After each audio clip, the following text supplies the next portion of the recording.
মুসলমান এনিহিলেশনের, মুসলমান নিধনের একটা কেন্দ্র হয়ে দাঁড়িয়েছিল কক্সবাজার, টেকনাফ, উখিয়া, এই সমস্ত এলাকা। এবং সেইগুলো অ্যাপ্রুভাল দিয়েছে কে? সেই সময়ের আইজিপি বেনজির, স্বরাষ্ট্রমন্ত্রী এবং প্রধানমন্ত্রী। এখানে আর কোনোদিন স্বৈরতন্ত্র, লুটেরাতন্ত্র, দুর্বৃত্তায়ন এবং কুখ্যাত পরিবারতন্ত্র রাজনীতিকে গভীর অন্ধকারে না নিয়ে যেতে পারে। আমি মনে করি সেই লক্ষ্য এবং উদ্দেশ্য বাস্তবায়ন করার জন্য তারা কন্ট্রিবিউট করবে। একটা ফ্ল্যাট রেজিস্ট্রেশন করবেন, সেখানে স্থানীয় সরকারকে কেন 2 লাখ টাকা ঘুষ দেবেন, 2 লাখ টাকা চাঁদা দিবেন? এইগুলো রিফর্মস করার ব্যাপার আছে। আর সরকারি বিলে বাদে 35,000 টাকা চেয়ে বসলো, 35,000 টাকা এখনো চাওয়ার সাহস তারা পাচ্ছে। 35,000 টাকা চায়, যে টাকার কোনো রসিদ দেবে না, কিছুটা সব ঘুষ, মানে ভাগ আছে, কে কত ভাগ পাবে। দেখুন, বস্তায় বস্তায় যদি অভিযোগ আসে, সেটাও আমি বলবো কম। এই স্বরাষ্ট্র মন্ত্রীকে এখন থেকে আমি 5-6 বছর আগে এটিএন বাংলা একটা টক শোতে, লাইভ টক শোতে বলেছিলাম, তিনি একজন কুখ্যাত স্বরাষ্ট্রমন্ত্রী। সবাই বাংলাদেশে কিছু দাসত্বমূলক মনমানসিকতা আছে, যারা দাস এবং গোলামি যাদের চরিত্রের একমাত্র অংশ। এবং এই গোলামগুলা একটা বড় অংশ রাজনীতিতে জড়িত। তারা সফলতা এবং ব্যর্থতা পার্থক্য সৃষ্টি করতে পারে না। তো ওইরকম একজন মডারেটর বলতেছিল যে সফল স্বরাষ্ট্রমন্ত্রী। তো আমি সেইটা রিপ্লাইতে বললাম যে বাংলাদেশের ইতিহাসে এবং পৃথিবীর ইতিহাসে বোধহয় এইরকম কুখ্যাত স্বরাষ্ট্রমন্ত্রী আর পাওয়া যাবে না, যিনি একসময় পুলিশের কন্ট্রাক্টর ছিল, সাপ্লায়ার, যে ওই ইন্সপেক্টর থেকে তার উপরে যারা আছে সবাইকে স্যার বলতো, তাকে স্বরাষ্ট্র মন্ত্রণালয়ের দায়িত্ব দিয়েছে পতিত শেখ হাসিনা। মূলত এই লুটপাট করার জন্য এবং চাঁদাবাজি, দুর্নীতি, মানুষ খুন, অপহরণ এবং রাষ্ট্রকে এই মাফিয়াতন্ত্র বানাবার জন্য এইরকম নিম্নমানের এইরকম দাসত্বমূলক মানুষকে স্বরাষ্ট্রমন্ত্রী বানানো হয়। আমি তাকে কুখ্যাত বলেছিলাম যে ওসি প্রদীপ মাদক দ্রব্য নিয়ন্ত্রণের মাধ্যমে 300-র অধিক লোক সে মেরে ফেলছিল। সেই সময় তিনি স্বরাষ্ট্রমন্ত্রী ছিলেন। যে 300-র অধিক লোক মারতে পারে একটা ওসি, এবং সেইখানে সব মুসলমানদেরকে মেরেছে, একটা হিন্দু ধর্মাবলী ছিল না। তো এইটা মোদির প্ররোচনায় মুসলমান এনিহিলেশনের, মুসলমান নিধনের একটা কেন্দ্র হয়ে দাঁড়িয়েছিল কক্সবাজার, টেকনাফ, উখিয়া, এই সমস্ত এলাকা। এবং সেইগুলো অ্যাপ্রুভাল দিয়েছে কে? সেই সময়ের আইজিপি বেনজির, স্বরাষ্ট্রমন্ত্রী এবং প্রধানমন্ত্রী। তারা নিশ্চয়ই এগুলো জানে। একটা লোক মারা গেলে প্রধানমন্ত্রীর কাছে নিশ্চয়ই বিভিন্ন জায়গা থেকে সেটার তথ্য আসে, রিপোর্ট আসে, তার নিজস্ব ইন্টেলিজেন্সের মাধ্যমে। যখন এরকম তথ্য আসে, তখন এইটার বিরুদ্ধে যখন কোনো ব্যবস্থা না নেয়, কোনো প্রতিকার না নেয়, তখন এইটাকে অ্যাপ্রুভালই বলা হয়, যে এটাকে টেসিট অ্যাপ্রুভাল দিয়ে দেয়। এবং সেই সময় যে ওখানে এসপি ছিল মাসুদ, সে এইগুলার সমস্ত যে খুনের টাকাগুলার ভাগ সে পেয়েছে। সেই সময় চিটাগং এর পুলিশ কমিশনার, আইজিপি এবং স্বরাষ্ট্রমন্ত্রী এই খুনের টাকার ভাগ নিয়েছে। তো এই যে হত্যাকাণ্ড সহ যত গুম খুন হয়েছে, প্রত্যেকটাই তো এক একটা কেস। তাহলে তার নামে যদি কেস হয়, তাহলে স্বরাষ্ট্রমন্ত্রীর নামে স্টেটে 1,000-এর বেশি খুনের মামলা হতে পারে, 1,000-এর বেশি। এই কক্সবাজারের যে 300 গুমের গুম হওয়ার যে 500-র অধিক গুম, ক্রস ফায়ার, এবং এখন যে গণহত্যা হয়েছে, এখানে যে 1,000-এর উপরে লোক মারা গেছে, যেগুলা এখনো পূর্ণাঙ্গভাবে তদন্ত হয় নাই, কাউন্ট করা হয় নাই কতজন মারা গেছে। তাহলে তো সে ডেফিনেটলি একটা সিরিয়াল কিলার। তো এই সিরিয়াল কিলার এখন যখন শত শত হাজার হাজার লোক মারা যায়, তখন এইটাকে বলা হয় গণহত্যা। গণহত্যার একটা ইনগ্রেডিয়েন্টস হচ্ছে, উপাদান হচ্ছে, যে কোনো একটি গ্রুপকে, তাদেরকে এনহিলেট করার জন্য, নিধন করার জন্য অন্য একটা গ্রুপ যখন গণহত্যা করে, যখন এইভাবে মারতে থাকে, সেটাকে গণহত্যা বলা হয়। তাহলে বাই অল অ্যাকাউন্টস এই জুলাই 36, জুলাই মাস এবং অগস্ট মাসে 6 দিন যেটা হয়েছে, এটা তো গণহত্যা। তো আগের গুলা ইন্ডিভিজুয়াল মামলা যদি হয় সেখানেও হাজারখানে মামলা হওয়া সম্ভব। এবং এখন এই যে গণহত্যা এগুলো সবগুলো তো আসামি সে হবে, এবং তার যারা যারা এইটার সাথে সহযোগী, অ্যাবেটার, কোলাবরেটর, সবাই এটা আসামি হবে। তো এটা তো আমি মনে করি মাত্র জাস্ট বিগিনিং। এবং তার চোখ দেখেন না, মানে মনে হয় যেন ওই যে মেথর পট্টিতে যে চুয়ানি খায় না, চুয়ানি মানে মদের একটা ওই যে নিম্ন শ্রেণীর যে দিয়ে বানায় আর কি, তারি মারি দিয়ে বানায়, মনে হয় যেন সমস্ত রাত ধরে চুয়ানি খায়, কোনো লেখাপড়া নাই, কোনো কৃষ্টি কালচার নাই, শুধু সে এবং তার পরিবার। ওকে এইখানে অতীত আওয়ামী লীগ, এইখানে শেখ হাসিনা তাকে স্বরাষ্ট্রমন্ত্রী বানিয়েছিল তাকে লুটপাট করা এবং মানুষ মারার জন্য। সো এই জন্য মূল দায়ী হলো পতিত শেখ হাসিনা, কারণ সে এই তার মতো একটা কুখ্যাত লোককে মন্ত্রী বানিয়েছিল। এখন আসেন আপনি যে অ্যাডভাইজার পরিষদে আরো 4 জন নিচ্ছে, 4 জনের সাথে আমি জেনারেল জাহাঙ্গীরের সাথে আমি চাকরি করেছি, যখন আমি রিটায়ার করি আমরা একসাথে আর্ম ফোর্সেস ডিভিশনে চাকরি করছি। বাকি 2 জনকে আমি ক্লোজলি চিনি, একজনকে আমি অতটা চিনি না। আর নিশ্চয়ই তারা ভালো হবেন। তারা যে যে অবজেক্টিভসে, যে কারণে এই গণ অভ্যুত্থান হয়েছে, উদ্দেশ্য যে বাংলাদেশের রাজনৈতিক প্রেক্ষাপট, বাংলাদেশের রাজনৈতিক বন্দোবস্ত এমন একটি জায়গায় নেওয়া যেখানে আর কোনোদিন স্বৈরতন্ত্র, লুটেরাতন্ত্র, দুর্বৃত্তায়ন এবং কুখ্যাত পরিবারতন্ত্র রাজনীতিকে গভীর অন্ধকারে না নিয়ে যেতে পারে।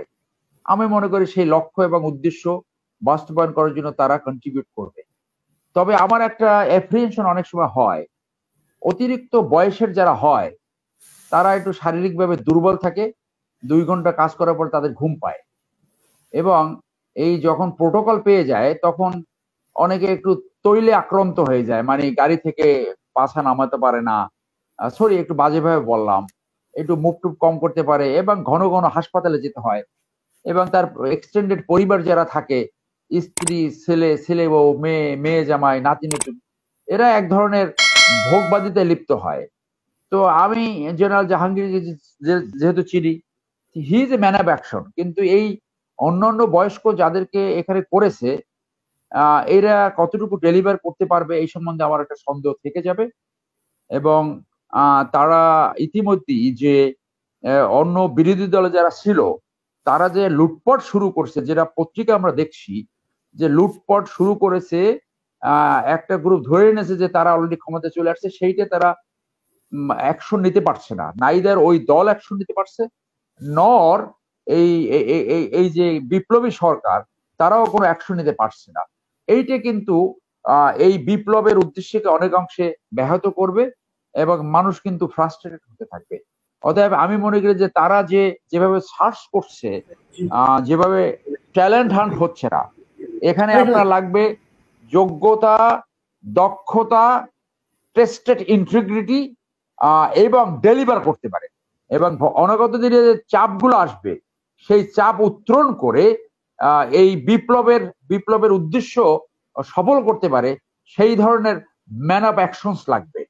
আর যারা আসছে তারা সবই ভালো আমি বলবো, কিন্তু অতিরিক্ত বয়সে ভারিক্ষী যারা আসছে, 2 ভদ্র মহিলা আসছে, গ্রামীণ ফোনের একজন আরেকজন আসছে এই যে এনজিও থেকে।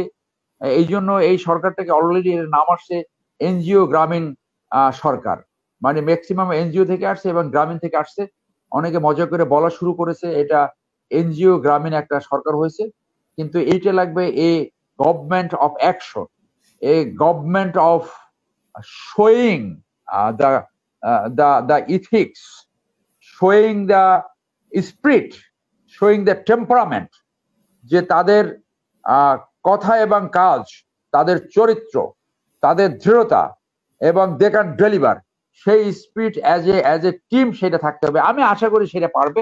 আমি আশা করি ভবিষ্যতে আরো ইনক্লুশন হবে এবং তাদের যে সার্চ মেশিন যেভাবে খুঁজে বের করছে, শুধু তাদের পরিচিত জনের ভিতরে খুঁজে না বের করে আরো সব ফ্রন্টে কারা সাকসেসফুল, কারা সেক্সপ্রেস করতে পারে, কারা গত 15 বছর ভয়ডার উপেক্ষা করে কথা বলেছে, এই ধরনের মানুষকে তাদের খুঁজে বের করতে হবে এবং দায়িত্ব দেবে। দেখেন আমাদের যোগাযোগ ব্যবস্থা একটা মরণ ফাঁদ, প্রত্যেকটা সেক্টর, যারা এইরকম যোগাযোগ মন্ত্রী, এইরকম যোগাযোগ মন্ত্রী হতে হবে যিনি শুধু ওই অর্ডার দেবে না, অফিসে বসে অ্যাকশনে যাবে, রাস্তায় ঘুরে ঘুরে দেখবে, হেলিকপ্টারে দরকার মধ্যে ঘুরে ঘুরে দেখবে যে জ্যাম হয় কেন, ঘুরে ঘুরে দেখবে যে বাস রাস্তার মাঝখানে দাঁড়ায় কেন, ঘুরে ঘুরে দেখবে যে বাস ড্রাইভারদের কেন নিয়ন্ত্রণ করা যায় না।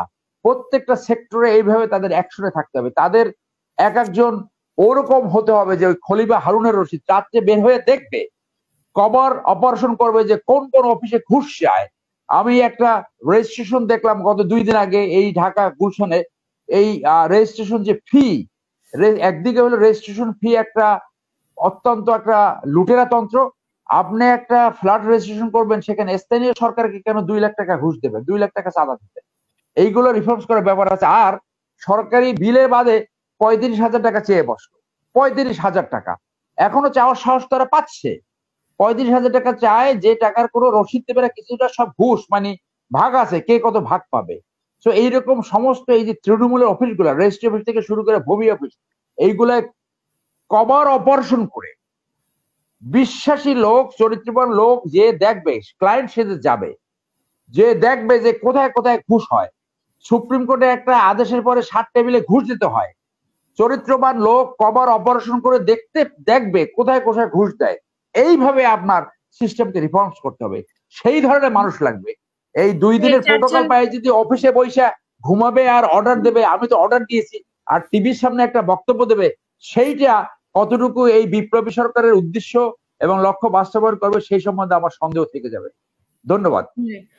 অসংখ্য ধন্যবাদ আপনাকে। মানে 4 জনের দরকার ছিল কিনা এটাও আমি আরেকটা কথা বলি। আমি আরো একটা জায়গায় আলোচনায় শুনেছি যে এই কথাটা আসছে যে হাসান আরিফ নামে যে ভদ্রলোক আছে, হাসান আরিফ, উনি তো একটা সরকারের তত্ত্বাবধায়ক সরকার ছিল।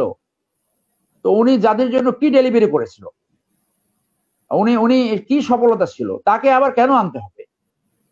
আমি তো এটা কোনো যুক্তি খুঁজে পাই না। অনেকে এই যুক্তি দিয়েছে, অনেকে পার্সোনালি লাভ করেছে।